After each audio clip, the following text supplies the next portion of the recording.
Hey everybody, it's Mike over at Taxes and Bricks. Welcome to episode 47. This is part two, the continuation of the age episode.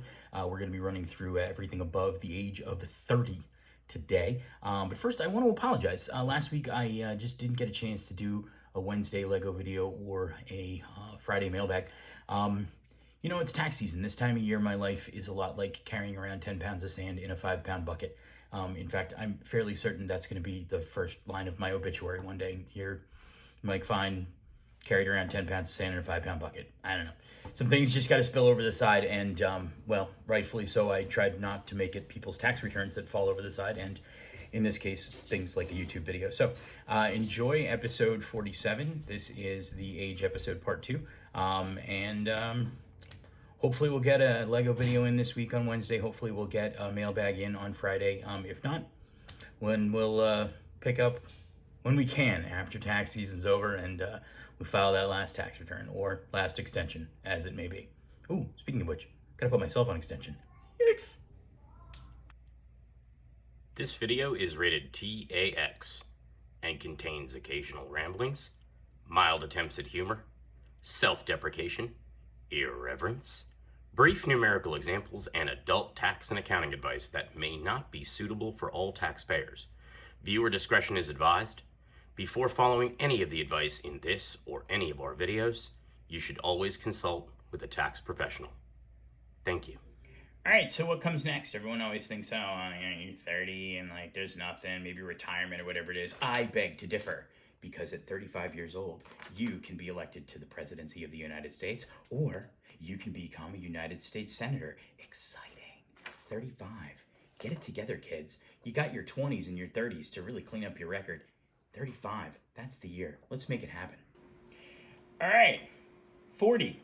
I honestly don't know what happens at 40 because I haven't got there yet. No, there's really nothing tax-wise that happens at 40. Again, it's more of a social thing, like 30, you're 40 now. Woo, great, and you're in your 40s. And I don't know, 40s is like the kind of age range that, everybody sort of just forgot. So, I don't know, 40. We'll get into the 50s real soon. All right, now we're back with some tax information, okay? So, what happens when you turn 50? Well, you've been slacking off your entire life, your entire working life, and you haven't really been putting enough away for retirement. 50 years old, you can now take advantage of all the things that are called catch-up contributions. IRAs, 401ks, health savings account catch-up contributions, you name it. What does that mean? Well, they basically put the catch-up contribution in place because they realize that Americans just in general suck at savings, and they realize that people hit 50 years old and go, oh my God, I have to retire soon, and I have 5 cents and a can opener in the bank. So what they do is they say, well, listen, the average person before the age of 50 can only put away X dollars into their retirement accounts. You, 50-year-old person who's irresponsible and didn't save, you can put in X dollars plus, which is kind of ridiculous because if you haven't been saving before, you're probably not going to put X dollars plus in, but at least it's an opportunity for you to do so and catch up with what you haven't been doing over the years. So catch-up contributions, honestly, whether you have been saving for retirement or not prior to turning 50, you should totally take advantage of the catch-up contributions, max everything out, and do everything you possibly can because, you do have years, a decade or two before you actually hit retirement age. And, think about it, that can be a long time, and those catch-up contributions can really help. That money sitting in the bank and sitting in investments and marinating. And so I do encourage my clients who hit 50 to take advantage of all of the catch-up contributions that might exist out there.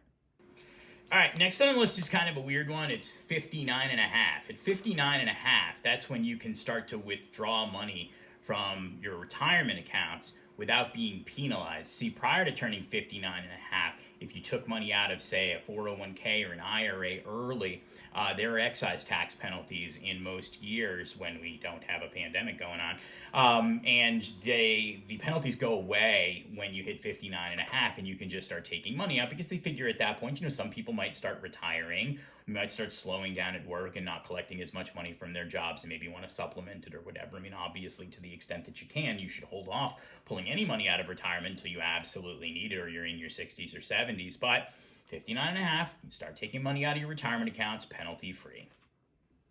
All right, so the next big age that comes up here, sort of, not really tax wise, but I mean, I guess in theory it's tax wise, would be 62.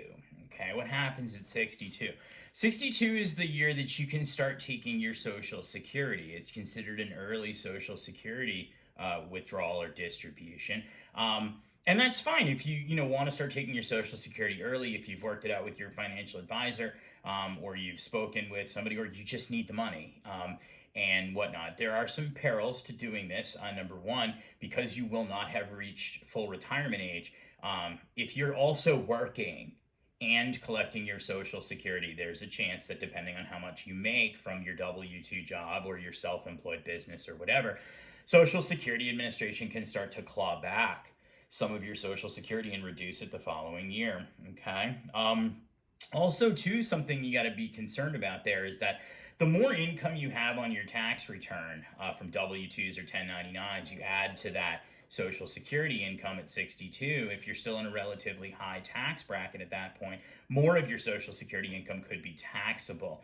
Also, too, when you take your Social Security early at 62, you're actually getting less than you would be entitled to if you waited until full retirement age, and you don't get that ever back. So it's sort of a permanent kind of reduction in your benefits for the remainder of your life. So you have to be very careful if you do choose to take it early.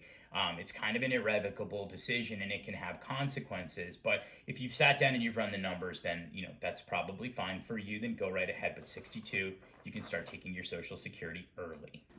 Okay, so what happens at 65? Well, tax-wise, really nothing. I mean, I guess, again, it's kind of like 62. It's sort of tax-related. 65 is when pretty much everybody's just slammed on to Medicare. I mean, I love how they kind of couch it where they're like, you can elect to get on Medicare or you can apply for Medicare. You got to get on the Medicare. I mean, unless you got some kind of a pension system or some kind of a situation where you've worked for an employer or something where they don't necessarily have you contributing to Medicare, therefore you're not qualified for it. There are some instances where I see people don't have Medicare after the age of 65. Usually you have some kind of an equivalent. But yeah, Medicare, 65. And you really don't have much of a choice, just kind of on it. And so at 65, I mean, you might as well just go ahead and voluntarily apply for it, even though it's, the textbook definition of voluntary, meaning not voluntary. But anyway, so 65, that's when they slam you on Medicare.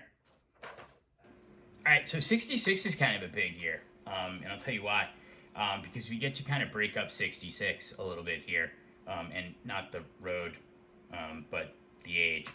So at 66, if you were born between the ages of 1943 and 1954, this is your full retirement age. Full retirement age, as we kind of touched on with 62, is the time when you can start taking your Social Security without having to worry about any of it being clawed back with any reductions or anything like that. So if you hit 66, you start taking your Social Security income, and you were born between the years 1943 and 1954, then you're at full retirement age. There's no clawbacks. There's no limits or restrictions on how much money you can earn at a W-2 job or a small business.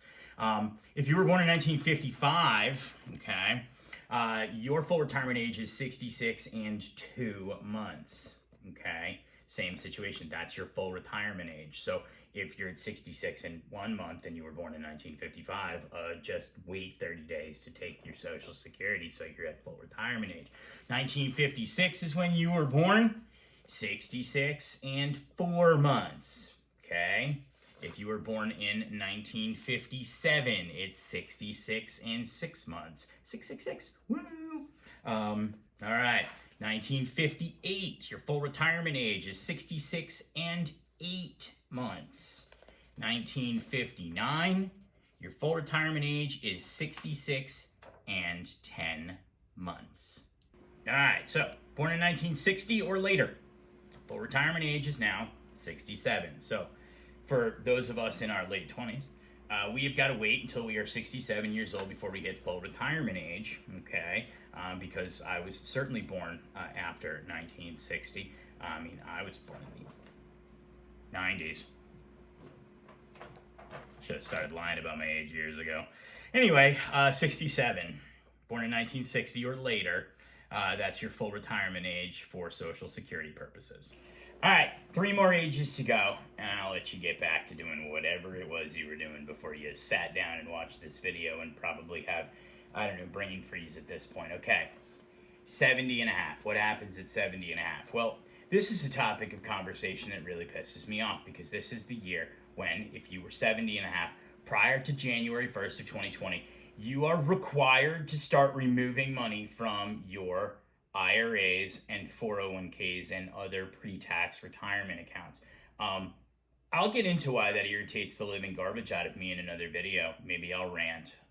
I guess I'm famous for my rants sometimes, but you got to take money out of your retirement accounts. The government wants their taxes. You can't just let it sit and marinate for the rest of your life. So whether you need it or not, you got to take your required minimum distribution. So if you've got IRAs and 401ks and you're starting to get to 70 and a half before, or you were 70 and a half before January 1st of 2020, you need to have been taking, at this point, RMDs. If you haven't been, then you need to sit down with whoever manages your retirement accounts and A, find out why, and B, get it started. Because if you don't take RMDs, there are huge penalties associated with it, and those penalties are based on the value of what you should have taken. What's an RMD? It stands for Required Minimum Distribution, and usually they take the value of your accounts, your retirement accounts, IRAs, 401ks, and then they put together a table based on your, sort of life expectancy, not yours, but just sort of a general, sort of societal life expectancy. And then they kind of come up with a formula, and they come up with an amount, and that amount is what's got to come out of your retirement accounts come heck or high water